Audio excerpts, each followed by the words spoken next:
Lorsque Bruno Fernandes est arrivé du côté de Old Trafford cet hiver, les attentes placées en lui étaient importantes. On attendait qu'il fasse office de phare afin de sortir les Red Devils des mers agitées dans lesquelles ils étaient empêtrés. Et en bon marin, le Portugais n'a pas déçu, à tel point qu'on peut même dire qu'il a changé la saison de Manchester United.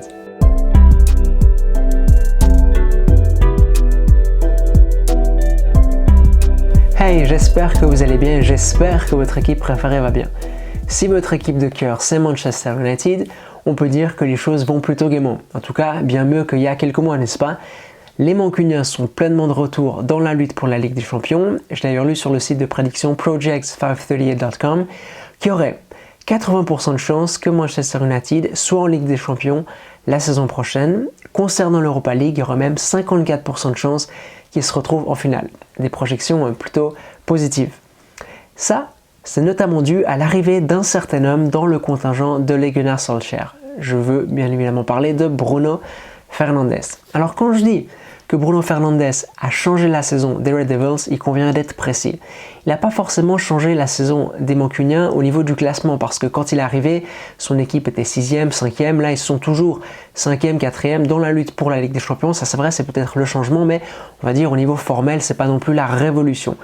Non, il a changé la saison de Manchester United, mais d'une façon bien précise qu'on va voir tout de suite. Il y a quelqu'un? Là vous êtes en direct avec Elias qui est en train de faire le montage et qui vient de se rendre compte que Willow a fait une vidéo sur le sujet avec à peu près le même titre en plus. C'est d'ailleurs la raison, maintenant je me rappelle, pour laquelle à l'époque j'avais dit ah ben du coup je ferai pas de vidéo sur Bruno Fernandes. Hyper bien joué de ma part. C'est un peu tard pour s'en rendre compte, vous me direz. Ouais, c'est un peu tard, surtout qu'on n'a vraiment pas longtemps avant dimanche 10h, le moment à laquelle la vidéo doit paraître. Heureusement pour moi, on ne dit pas les mêmes choses dans la vidéo et du coup je crois que ça vaut quand même la peine de la regarder, mais ça se reproduira plus. Désolé. La première chose que je tenais à souligner, elle peut paraître banale, mais elle a son importance. Bruno Fernandes, c'est un très bon joueur. Et les très bons joueurs, ils ont pour habitude de faire de très bonnes choses quand ils sont sur le terrain. Quand Bruno Fernandes intervient dans les actions de son équipe, ce sont souvent de très bonnes interventions. En fait, c'est un élément supplémentaire de qualité dans le jeu de l'équipe d'Old Trafford. Avant d'apporter quelque chose de par son rôle, il apporte quelque chose de par sa qualité. Alors, à présent, on peut se concentrer davantage sur ce rôle. Bruno Fernandes, c'est un joueur de dernier tiers. Les pocket space, les espaces de poche, il adore ça. Et plus que ça, il sait exactement quoi faire, comment se comporter dans ces espaces-là. C'est son métier en fait. C'est un peu comme un serrurier. Un serrurier, quand vous lui présentez une serrure coincée, il sait exactement quelles sont les étapes qu'il doit opérer pour débloquer cette serrure-là. Et bien Bruno Fernandes, c'est la même chose. Vous lui présentez un bloc bas, un bloc dans lequel les espaces sont quasi inexistants, il sait exactement ce qu'il doit faire pour s'en sortir. Alors d'une part, il sait comment se comporter parce qu'il a des déplacements qui sont excellents, on aura l'occasion d'y revenir, mais d'autre part, il a des inspirations qui parfois sont assez géniales et qui permettent à son équipe d'avancer. En fait, il a doté le jeu de Man U de continuité dans le dernier tiers. Avant, Manchester United, c'est une équipe qui brillait surtout par sa force sur les transitions, mais dès qu'elle devait affronter une équipe qui défendait dans ses derniers mètres, dès qu'il fallait attaquer de manière positionnelle, là, panne d'inspiration. Bruno Fernandes, il dote les siens d'inspiration et il permet à son équipe de continuer d'avancer, de continuer de produire du jeu dans ces configurations-là. Il a doté les derniers mètres de Manchester United d'une continuité jusque-là absente. Une autre raison pour laquelle c'est très intéressant de l'avoir aux abords de la surface, c'est qu'il constitue une menace à lui tout seul. C'est comme Paul Pogba en fait, avec une frappe ou une passe filtrée entre les lignes, ils peuvent amener le danger assez facilement, ils ont clairement le talent pour le faire et ça permet de diversifier les attaques de Manchester United parce que le danger vient plus uniquement de Paul Pogba qui, faut comme le dire, a été absent une bonne partie de la saison, mais plus uniquement de Paul Pogba, mais de deux joueurs différents. D'ailleurs, son nombre de buts et de passes décisives parle pour lui. Par 90 minutes, il a un total de 1,37 buts plus passes décisives. Aucun autre Mancunien n'a de telles statistiques. Vous pourrez peut-être m'opposer le fait qu'il tire les pénaltys, ce qui reviendra à expliquer ce chiffre-là. Mais si on enlève les pénaltys de cette stat, il est à 1,07. D'une part, c'est le plus haut total dans toute sa carrière et d'autre part, ça reste le Mancunien avec le plus haut total par rapport à ces chiffres-là. On peut également mentionner le fait que c'est le Mancunien qui est le plus impliqué dans les actions qui mènent à des buts. 0,98 actions par match qui mènent à un but. Encore une fois, aucun autre joueur de son équipe n'a un total aussi élevé. Je vous parlais avant de ses déplacements et c'est précisément ces déplacements qui lui permettent de vivre avec autant d'aisance dans le dernier tiers en fait. Bruno Fernandes, c'est une petite pile électrique. Il est toujours en mouvement et il peut se déplacer un peu partout sur le front de l'attaque. C'est pas rare de le retrouver sur un côté. Parfois, il peut même venir derrière Pogba. Bref, c'est un joueur qui est toujours en mouvement et plus que ça, c'est un joueur qui est très souvent positionné de 3/4. Il est toujours prêt à enchaîner, toujours prêt à attaquer la surface de réparation. Il a toujours d'ailleurs une idée derrière la tête. Avant même d'avoir reçu le ballon, on sait déjà qu'il est prêt à apporter du danger.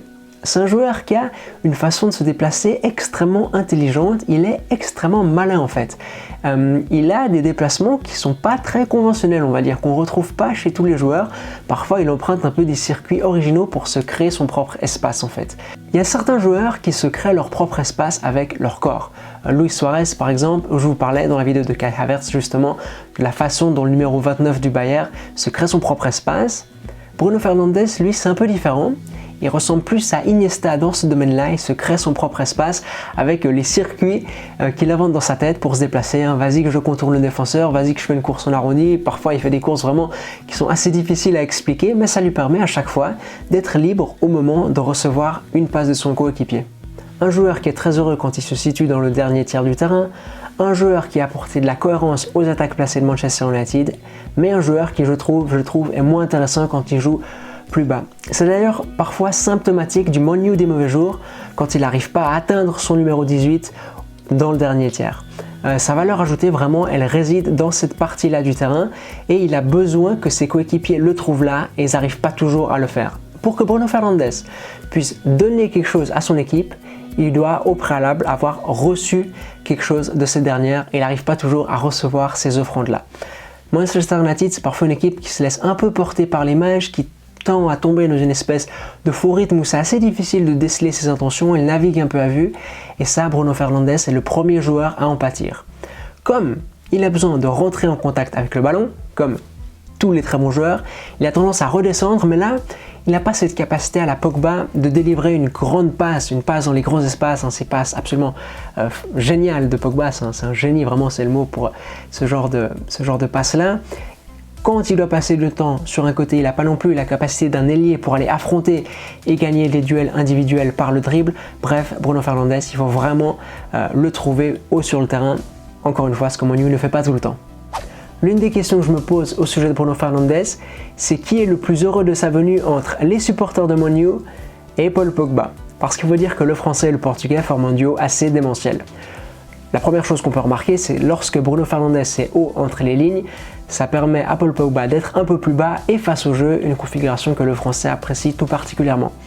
Mais la chose vraiment qu'on peut noter, c'est que Bruno Fernandes est une grande aide pour Paul Pogba. Je m'explique. Pogba, on sait que c'est un joueur qui a des qualités absolument fantastiques, assez géniales. Mais du coup, on a des attentes qui pour moi sont absolument démesurées dans le jeu.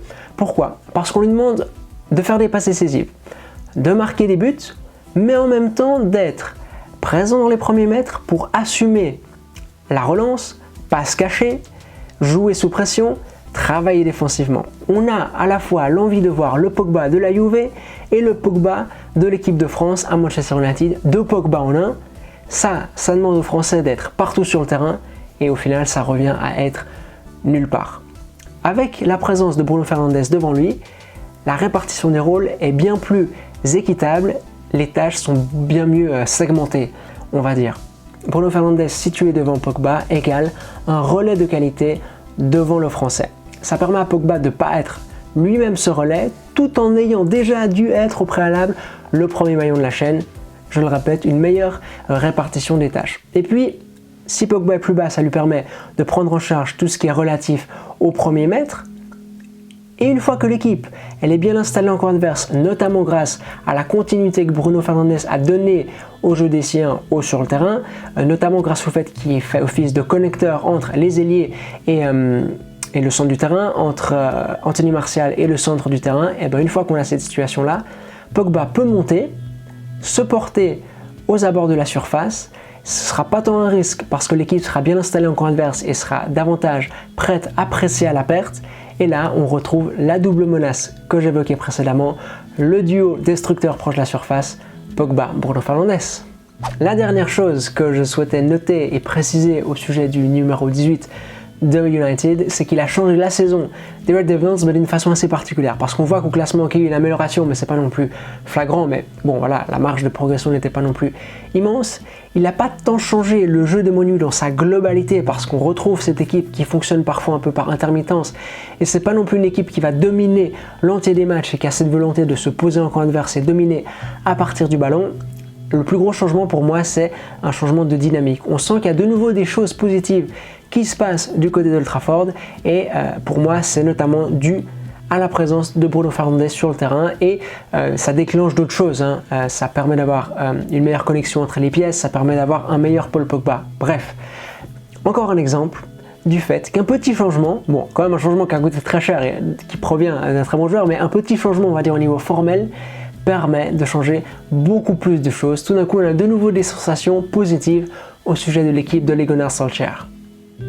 Voilà, c'est la fin de cette vidéo qui, j'espère, vous aura plu et personnellement, je tenais à vous remercier pour les nombreux commentaires sous la vidéo de la semaine passée et plus que des commentaires en nombre, c'est surtout des commentaires de qualité en nombre. C'était hyper intéressant de lire vos réflexions au sujet de l'arbitrage et je tenais à mettre en avant la qualité des cerveaux de cette communauté. Encore une fois, merci. Je dois aussi vous dire que les 3 prochaines semaines, je serai en vacances, mais que les vidéos continuent. J'ai tout tourné à l'avance. Ce ne sera pas forcément des vidéos liées à l'actualité, mais je me réjouis beaucoup que vous voyez ces vidéos-là. D'ici là, portez-vous bien. Nous, on se retrouve comme d'habitude dans une semaine, dimanche, 10h. Allez, à toutes!